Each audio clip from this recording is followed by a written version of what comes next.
வாங்க காரசாரமான பூண்டு சட்னி எப்படி வைக்கிறதுன்னு பார்ப்போம். அதுக்கு முதல்ல அடுப்பு ஆன் பண்ணிவிட்டு ஒரு பேன் வச்சுக்கிங்க.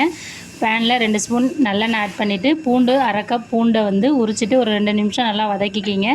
பூண்டு வதங்கின பிறகு 10 சின்ன வெங்காயம் ஆட் பண்ணி சின்ன வெங்காயத்தையும் ஒரு 2 நிமிஷம் வதக்கிட்டு 15லேருந்து 16 காய்ந்த மிளகாய் ஆட் பண்ணிக்கிங்க. ஆட் பண்ணிவிட்டு ஒரு 2 நிமிஷம் நல்லா வதக்குங்க. மிளகாயை 2 நிமிஷம் நல்லா வதக்கின பிறகு சுவைக்கேற்ப கல்லுப்பு ஆட் பண்ணிக்கிங்க. ஆட் பண்ணிவிட்டு 2 நிமிஷம் நல்லா வதக்கணும். வதக்கின பிறகு அது கூட ஒரு சிறிய நெல்லிக்காய் சைஸ் அளவு புளி ஆட் பண்ணிக்கிங்க. புளி ஏன் ஆட் பண்ணுறோன்னா காரமாக இருக்கும், அதை கொஞ்சம் பேலன்ஸ் பண்ணுறதுக்கு தான். இதை ஒரு தட்டில் ட்ரான்ஸ்ஃபர் பண்ணிவிட்டு ஆற விடுங்க. ஆற விட்ட பிறகு மிளகாய் இந்த மாதிரி சிசரில் கட் பண்ணிவிட்டு போட்டிங்கன்னா சீக்கிரம் அரைக்கலாம். இப்போ நான் மிக்ஸி ஜாரில் ட்ரான்ஸ்ஃபர் பண்ணி தேவையான அளவு தண்ணி ஊற்றி நல்லா மைய அரைச்சி எடுத்துகிட்டு வந்தேன். இப்போ வாங்க நம்ம சட்னிக்கு தாளிப்பு கொடுக்கணும். எல்லா சட்னியும் தாளிக்க கொடுப்போம். இதில் தாளிக்கிறதோடு இதை நல்லா கொதிக்க வைக்கணும்.